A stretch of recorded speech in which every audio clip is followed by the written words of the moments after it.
گئی تو وہ شعیب علیہ السلام کی بات چل رہی تھی. شعیب علیہ السلام نے قوم کو یہ سمجھایا کہ تم ناپ تول میں کمی مت کرو, تم قحط زدہ لوگ نہیں ہو. تو قوم کیا کہہ رہی ہے, آپ کی نماز آپ کو یہ حکم دیتی ہے کہ آپ ہمارے تجارتی معاملات میں بھی دخل اندازی کریں.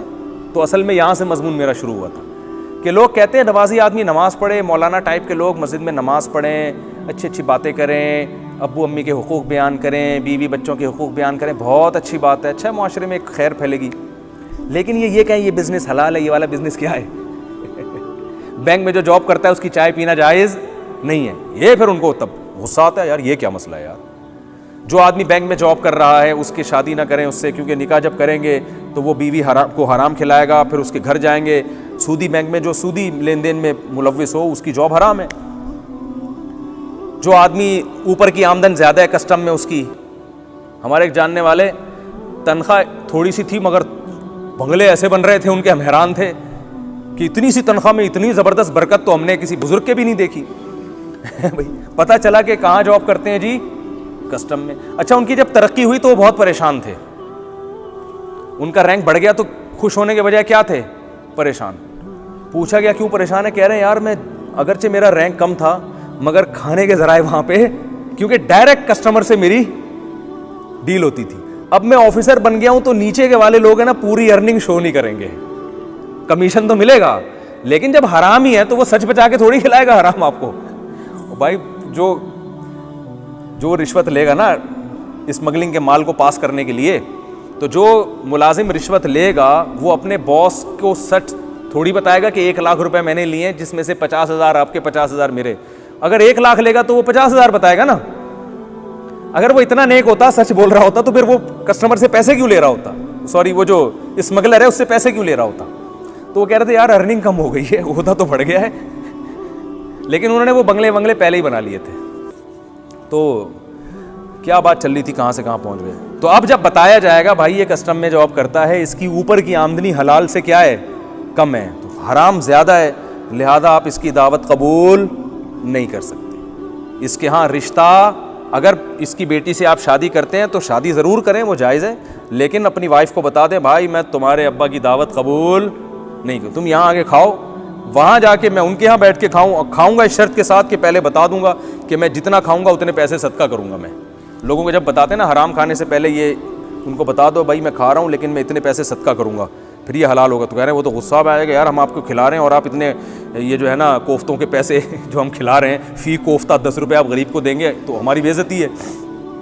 تو میں ان سے کہتا ہوں بھائی یہ تو پھر حرام کیسے جائز ہو گیا. اگر آپ جا کے کھانا شروع کر دیں, اگلا بولے گا واہ ہمارے لیے حرام ہے اور تمہارے لیے کیا ہو گیا. یہ تو اللہ کا دین ہے بھائی, اس میں لچک تھوڑی ہے. تو بعض لوگ دل خوش کرنے کے لیے حرام کھا لیتے ہیں کہ یار کیا کریں, ڈاکو ہے, آمدن حرام ہے, لیکن مسلمان کا دل بھی تو نہیں توڑنا چاہیے نا. تو یاد رکھو مسلمان کا دل جوڑنے کا حکم ہے مگر شرعی حدود کے اندر رہ کے, اسلام کی باؤنڈری سے باہر نکل کے نہیں. آپ ایک آدمی شراب پیتا ہے اور کہتا ہے میرا دل رکھنے کے لیے دو گھونٹ تم بھی پی لو, تو آپ کے لیے حلال نہیں ہو جائیں گے کہ یار چلو اپنے دین کے قریب کرنے کے لیے تو میں بھی 2 گھونٹ پی لیتا ہوں, اور سنا ہے 1-2 گھونٹ سے کوئی نشہ بھی نہیں آتا, ٹھیک ہے نا. تو ایک آدھ پی لیا تو کیا ہو گیا, اس کی وجہ سے فائدہ یہ ہوگا کہ یہ میرے قریب آئے گا, اور جب میرے قریب آئے گا تو میں اس کو تبلیغ کروں گا, جب میں تبلیغ کروں گا تو شراب چھڑوا دوں گا, میں نے تو پہلے چھوڑی ہوئی ہے, یہ بھی چھوڑ دے گا, اور ہنسی خوشی زندگی گزاریں گے ہم دونوں.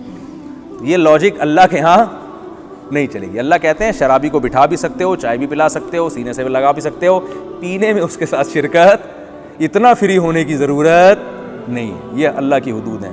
تو شعیب علیہ السلام نے اپنی قوم سے کہا کہ تم مالی لین دین میں گڑبڑ کر رہے ہو, یہ حرام کما رہے ہو تم کسٹمر کو دھوکہ دے کے. تو قوم نے کیا طعنہ دیا کہ آپ کی نماز بہت اچھی ہے, آپ ہمارے داخلی معاملات میں دخل اندازی مت کریں. تو لوگ بھی علماء اور مفتیوں کے بارے میں یہی کانسیپٹ ہے, حضرت جی آپ مسجد میں بیٹھ کے نماز پڑھایا کریں, ملا کی دوڑ مسجد تک, آپ ہماری تجارت میں حلال و حرام کے فتوے لگانے کی کوشش بولو نا بھائی نہیں کریں, یہ پھر اچھا ہمیں نہیں لگتا. اور اسی عالم کی مخالفت ہوتی ہے جو حق بولتا ہے.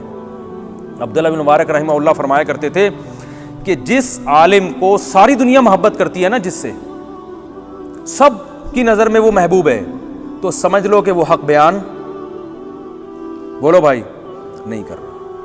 کیونکہ جب آپ حق بیان کرتے ہیں بہت سے گلے لگاتے ہیں لیکن بہت سے نفرت بھی کرتے ہیں. تو سارے خوش ہیں, تو اس کا مطلب دال میں کالا کالا ہے. سارے پیغمبروں سے خوش نہیں ہوتے تھے بھائی, ٹھیک ہے نا, پیغمبروں پہ جان کٹانے والے بھی تھے اور ان کو قتل کی کوشش کرنے والے بھی تھے. تو دنیا میں کوئی سب کی نگاہوں میں محبوب نہیں ہوتا. تو اگر کوئی ہے, گلی والے بھی پسند کر رہے ہیں, گھر والے بھی پسند کر رہے ہیں, محلے والے بھی پسند کر رہے ہیں, ساری دنیا ہی گلے لگا رہی ہے, تو بھائی پھر اس کا مطلب ہے دال میں کچھ کالا کالا ہے, پھر یہ ٹھیک, یہ حق نہیں بیان کر رہا. پھر تو شعیب علیہ السلام نے جب سمجھایا, بس میں واقعہ ختم کر کے بیان ختم کرتا ہوں, تو ان کی قوم نے کہا یہ کیسے ہو سکتا ہے. تو شعیب علیہ السلام نے جب بار بار سمجھایا تو انہوں نے کہا ہم آپ کو اپنی بستی سے نکال دیں گے. اور پھر یہ بھی کہنے لگے یا شعیب ما نفقہ کثیرا مما تقول, آپ کی باتیں ہماری سمجھ میں نہیں آتی. حالانکہ کتنی سمپل باتیں کر رہے تھے. ابھی بھائی تو کیوں دھوکہ کیوں دے رہے ہو کسٹمر کو, کہہ رہے ہیں ہماری ساڑی عقل وچ تواڈی گل ساڑی عقل وچ نہیں آندی. تو شعیب علیہ السلام نے کہا آ جائے گی انشاءاللہ, بہت جلدی کیا ہوگا, آ جائے گی. اللہ فرماتے ہیں فَأَخَذَتْهُمُ الرَّجْفَةُ فَأَصْبَحُوا فِي دَارِهِمْ جَاثِمِينَ, ایک زوردار جھٹکے نے ان کو پکڑا ہے, زلزلہ آیا ہے اور سارے اوندھے پڑے ہوئے مر گئے. الَّذِينَ كَذَّبُوا شُعَيْبًا كَأَن لَّمْ يَغْنَوْا فِيهَا, جنہوں نے شعیب کا انکار کیا ایسے ہو گئے جیسے کبھی رہے نہیں تھے اس بستی میں, سب کو تباہ کر دیا اللہ نے اور خاسرین ہو گئے. فَتَوَلَّىٰ عَنْهُمْ, شعیب علیہ السلام نے جب اپنی بستی الٹی ہوئی دیکھی اور تباہ ہوتی ہوئی دیکھی تو اپنی قوم سے منہ موڑا اور اپنی قوم کو نا جیسے مرے ہوئے لوگ ہوتے ہیں ان کو خطاب کر کے کہا یا قوم لقد ابلغتکم رسالات ربی, اے میری قوم میں نے تو اپنے رب کا پیغام تمہیں پہنچا دی. ان مردوں سے خطاب کر رہے ہیں, یہ عبرت کے لیے. اب ایسا نہ ہو کہ آپ بھی مردوں سے جا کے باقاعدہ ان کو رپورٹیں پیش کرنا شروع کر دیں. تو عبرت کے لیے کہ میں نے تو اپنا پیغام تمہیں دیا تھا, لقد ابلغتکم رسالات ربی ونصحت لکم, اور میں نے تمہاری خیر خواہی چاہی تھی. مجھے کوئی اس پہ پیسے تھوڑی مل رہے تھے تمہیں سمجھانے پہ, میں نے تو تمہاری خیر خواہی چاہی تھی. اب تم تباہ ہو گئے ہو تو فکیف آسیٰ علی قوم کافرین, میں کیسے تم پر افسوس کروں. یعنی بتا دیا مجھے تم پر افسوس بھی نہیں ہو رہا. تو ناپ تول میں کمی کرنا, کسٹمر کو ٹھگنا, کام تنخواہیں پوری لینا اور جو کام آپ کے ذمہ لگایا اس میں ڈنڈی مارنا, یہ معمولی جرم, ان آیتوں سے پتہ چلتا ہے یہ معمولی جرم بولو نا نہیں ہے. اور مارکیٹ میں یہ جرم ہول سیل کے حساب سے ہو رہا ہے. دفتر میں لیٹ, گورنمنٹ کے اداروں میں کام کے علاوہ سب کچھ ہو رہا ہے کہ نہیں ہو رہا. تو خیر جو ہم نے آج جو پڑھا ہے اس کا ایک ہی آیت کو میں نے اتنا ڈیٹیل سے بیان کر دیا, اس کا خلاصہ یہی ہے کہ بھائی پہلے کس کا قانون ہے, اللہ کا, پھر اس کے بعد باقی جو ہے. تو جب بھی کوئی فیصلہ کروایا کرو نا تو کسی عدالت کے فیصلے کو کسی مفتی سے بھی پوچھ لیا کرو, کسی ریلائبل مفتی سے. مجھے پتہ ہے کہ مفتیوں میں 2 نمبر بھی ہوتے ہیں, 1 نمبر بھی ہوتے ہیں, وہ تو ہر فیلڈ میں ہوتے ہیں. ڈاکٹروں میں بھی 2 نمبر ہوتے ہیں کہ نہیں ہوتے, ہوتے ہیں. سیاست دانوں میں بھی ہوتے ہیں.